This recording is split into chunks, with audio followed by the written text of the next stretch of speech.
The Birth of a Nation, Reclaimed. In the summer of 1744, an Onondaga diplomat named Canassatego stood before a room of British colonial officials in a Pennsylvania town called Lancaster. He picked up a single arrow, he broke it across his knee. Then he picked up a bundle of arrows. He showed those officials very carefully that the bundle could not be broken, and he said to them, "Become as we are." You are listening to Voice of Sovereignty, a production of Global Sovereign University, where American history is told without apology and without permission. Today's episode is called The Birth of a Nation, Reclaimed. I need to tell you about the title of this episode before we go any further. Because if you type those words into a search engine, the first thing you would find is not what I am about to tell you. The first thing you would find is a 1915 silent film by a director named D.W. Griffith, based on a 1905 novel by a man named Thomas Dixon Jr. Both of those works glorified the Ku Klux Klan. Both portrayed Black Americans with the most degrading stereotypes the country has ever produced. The film was screened in Woodrow Wilson's White House. It was used as a recruiting tool by the Klan into the 1920s. And the message at the heart of it was a lie that has poisoned American memory ever since, that the nation was born by suppressing the people who were already here. I am taking that title back. I'm not taking it back from Dixon. I'm not taking it back from Griffith. I am taking it back for the first Americans, the Haudenosaunee, the Mohawk, the Oneida, the Onondaga, the Cayuga, the Seneca, and the Tuscarora, the 6 nations that made up the Iroquois Confederacy when the colonists arrived. And every indigenous nation across this continent whose governance principles, whose diplomatic traditions, and whose understanding of unity helped shape what became the United States. The nation was born partly because of them, not in spite of them, and the title belongs to them now. So let me give you the picture properly. Long before there was a United States, long before Jefferson, long before Washington, long before the Declaration of Independence was a thought in anyone's head, there was a confederacy of 6 native nations governing themselves in what is now upstate New York and the Great Lakes region. The English called them the Iroquois. They called themselves the Haudenosaunee, the people of the Longhouse. The Longhouse was both their dwelling and their political metaphor. Many families under one roof, each with its own fire, sharing common defense. They had a constitution, a written constitution, recorded in wampum belts and passed down through generations of trained recitation.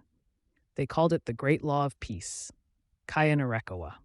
Under that constitution, 50 hereditary chiefs governed the Confederacy through a Grand Council. Each chief was nominated by the clan mother of his clan. Each chief could be recalled by that clan mother if he failed his duties. The Grand Council decided by consensus. The Onondaga, in the center, were the fire keepers, the chairman of the council. The Mohawk and the Seneca were the elder brothers. The Oneida and the Cayuga were the younger brothers. The Tuscarora joined later, in 1722, and the principle at the heart of it all was this: peace, righteousness, and the power of the good mind. The Haudenosaunee Confederacy was old. Some scholars date its founding to 1142 of the Common Era, anchored to an eclipse recorded in their oral tradition. Other estimates place it in the 1400s. Either way, it predates the Magna Carta by at least a century. Either way, it was a functioning, multi-party, federal constitutional order centuries before the European Enlightenment got around to writing the same ideas down. The Haudenosaunee were here, governing themselves by written charter, holding multinational councils, sending diplomats, and resolving disputes by consensus, while in Europe, kings were still claiming divine right and burning heretics. That is the world that Canassatego came from. Canassatego was an Onondaga chief. By the 1740s, he was the leading speaker for foreign affairs for the entire Confederacy. He had been at the center of one of the great frauds of the colonial period, the Walking Purchase of 1737, in which Pennsylvania officials cheated the Lenape out of more land than they had ever agreed to surrender by manipulating the terms of a treaty. Canassatego had condemned that fraud publicly. He told the Pennsylvanians that they had behaved dishonorably and that the 6 nations would not forget it. He was, in modern terms, a senior diplomat at the height of his career. In the summer of 1744, the British colonial governments of Maryland, Pennsylvania, and Virginia called a major treaty council at Lancaster. The French were pressing in from Canada. The Six Nations controlled the Mohawk Valley Corridor, the strategic gateway to the interior of the continent. The colonies needed the Confederacy on their side, and they needed the Confederacy to remain neutral with respect to the French. Hundreds of native delegates traveled to Lancaster. The council ran for 2 weeks. There were wampum exchanges, condolence ceremonies, and formal addresses. And on the final day, Canassatego stood to deliver the closing speech. He had something to tell the colonial commissioners that had nothing to do with land or alliances. He told them that they were fools. He didn't use that word, but he might as well have. He looked at the delegations from Maryland and Pennsylvania and Virginia. He saw 3 colonies that did not coordinate, that bickered over boundaries, that could not agree on a common Indian policy, that argued among themselves while the French were eating the western frontier. And he gave them a lesson. He picked up a single arrow. He broke it. He picked a bundle of arrows. He showed them that he could not break it. And he said, "We heartily recommend union and a good agreement between you, our brethren. Never disagree, but preserve a strict friendship for one another, and thereby you, as well as we, will become the stronger." That is the moment, brothers and sisters. That is the moment when a native diplomat told the divided colonists of a fragmented British Empire how to become a country. And sitting in that room, listening, was a 38-year-old Philadelphia printer named Benjamin Franklin. Franklin was not a commissioner. He was at Lancaster as a press observer. He had recently retired from active printing to pursue science. He was a member of the Junto, the Philadelphia Debate Society. He was deputy postmaster of the colony. He was not yet a famous man, but he had 2 qualities that made him different from the other colonial elites in that room. He listened, and he wrote things down. In the spring of 1745, Franklin's Philadelphia Press published a pamphlet titled "A Treaty Held with the Indians of the Six Nations at Lancaster in Pennsylvania in June 1744. He reproduced Canassatego's speech in full. He printed it with the same dignity he gave to the colonial commissioners' replies. He distributed it throughout the colonies and across the Atlantic. The seed was planted. 6 years later, on March 20th, 1751, Franklin sat down to write a letter to his New York printing partner, James Parker. And in that letter, he made an argument that has become famous among historians and almost completely unknown to the rest of us. He said this, and I am paraphrasing because Franklin wrote in 18th century English, "It would be a strange thing if 6 nations of ignorant savages could form a scheme for such a union, and execute it in such a manner as that it has subsisted ages, and appears indissoluble, and yet that a like union should be impracticable for 10 or a dozen English colonies." Notice what he is doing there. He is using the word savages, a word the colonists threw around freely, and he is turning it back on the colonists themselves. He is saying, if the people you despise can do this, what excuse do you have? It is a rhetorical sledgehammer aimed at colonial arrogance. 3 years after that letter, in May of 1754, the colonial representatives gathered in Albany, New York, for what became known as the Albany Congress. Franklin arrived as a Pennsylvania commissioner. He brought a draft plan with him. He called it the Albany Plan of Union.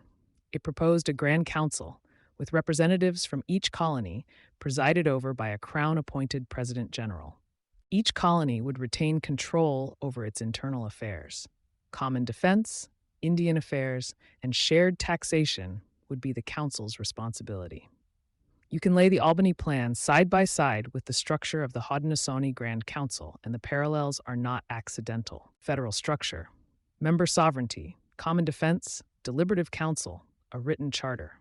To promote his plan, Franklin published the most famous editorial cartoon in American history, a snake segmented into 8 parts, each part labeled with a colony. Underneath the words "join or die." The Albany Plan was rejected. The colonial assemblies rejected it because they feared losing power to a central body. The British Crown rejected it because they feared giving the colonies any central body at all. Canassatego's first warning, "You must unite or you will fall," was filed away for 22 years. In 1776, the same colonies that had rejected the Albany Plan signed a Declaration of Independence. They had no choice now. The British Army was on its way, and they would either unite or be destroyed piecemeal.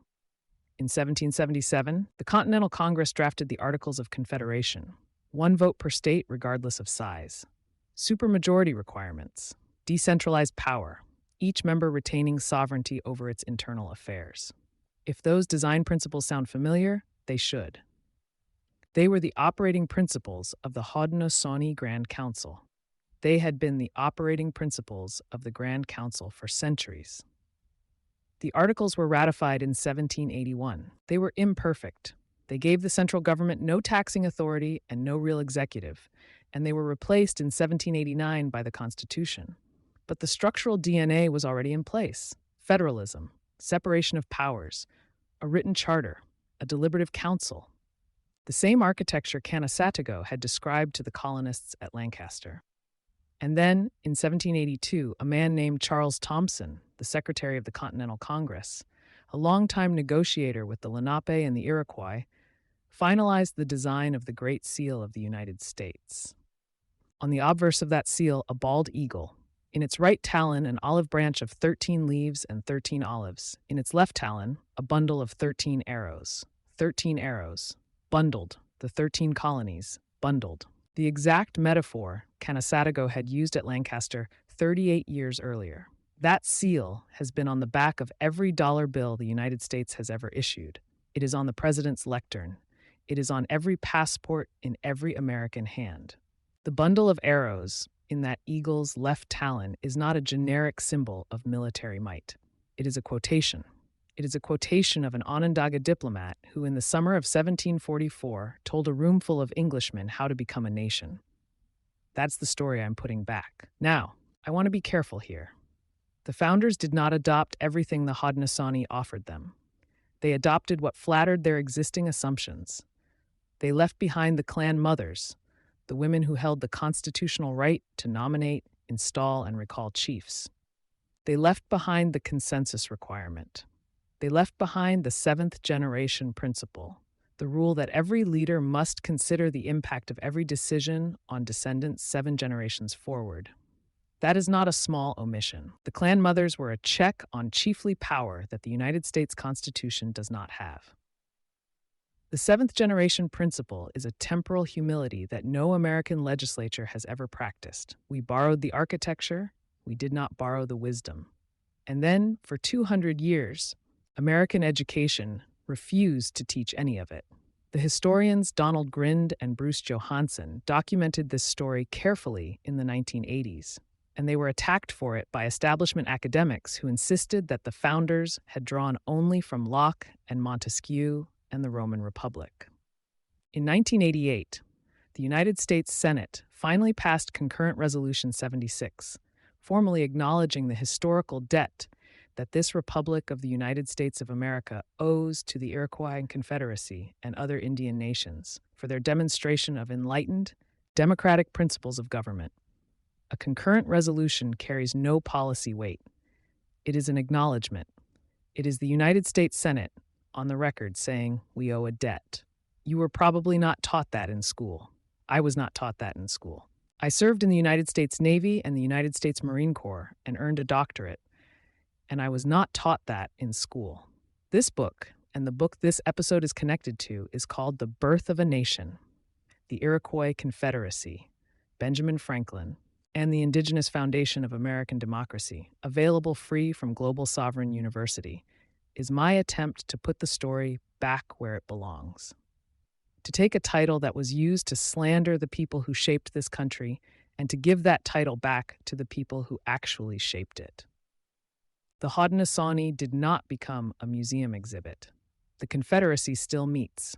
The chiefs are still installed by clan mothers in the same procedure established at the founding. The Onondaga Nation Council of Chiefs still sits in the Longhouse. The Great Law of Peace is still recited. Walk into a Longhouse on the Onondaga Nation today, and you are walking into a constitutional order older than any European nation-state on earth, older than the United Kingdom, older than France in its current form, older than the United States by a margin of centuries. The first Americans are not history. They are still here. And the nation they helped birth has a long overdue obligation to acknowledge them. I want to ask you to do 3 things before we close this episode. First, pick up a dollar bill. Turn it over. Look at the eagle. Look at the bundle of 13 arrows in its left talon. Tell whoever you are with what those arrows are. Second, say the names: the Mohawk, the Oneida, the Onondaga, the Cayuga, the Seneca, the Tuscarora, the Haudenosaunee, Canassatego. Say them out loud. They earned the right to be remembered. Third, read the book. It is free. Everything Global Sovereign University publishes is free. We do not sell our work, we do not run ads, and we do not charge for our teaching. You can find The Birth of a Nation at globalsovereignuniversity.org. Hand the book to a child, to a homeschooler, to a veteran, or to anyone who has ever wondered whether the standard American story leaves something out. It does. This book puts it back in. This has been Voice of Sovereignty. Become as the bundle of arrows. Become as the Longhouse.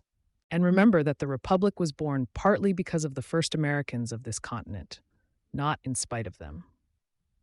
The Birth of a Nation Reclaimed is the title of the book, authored by Dr. Gene Constant, which is available on Amazon. To discover this book on Amazon, type the book's title in the search bar. Again, the title is The Birth of a Nation Reclaimed, and is one of an 8-book series about Americans, a history that goes back almost 13,000 years ago. Dr. Constant believes that every person on Earth was born with the American spirit. Long known as the melting pot of the world, in 2026 there are, within the 50 United States, the most diverse cultures one can find in any other country. Linguistic diversity, 1,333 languages. The linguistic landscape of the United States is vast, driven by both indigenous heritage and centuries of global immigration. While English is the most widely spoken language, the U.S. has no official national language, and over 67 million residents speak a language other than English at home. Religious pluralism, hundreds of denominations. The First Amendment's protection of religious freedom has fostered an incredibly fragmented and pluralistic spiritual environment. Rather than a monolithic religious culture, the U.S. hosts hundreds of distinct faith denominations and sects. We will see you on the next episode. Production credits. Voice of Sovereignty is a production of Global Sovereign University, a free 501c3 educational nonprofit based in Eugene, Oregon. EIN 392711652, globalsovereignuniversity.org. Building a bridge to freedom through education, not handouts.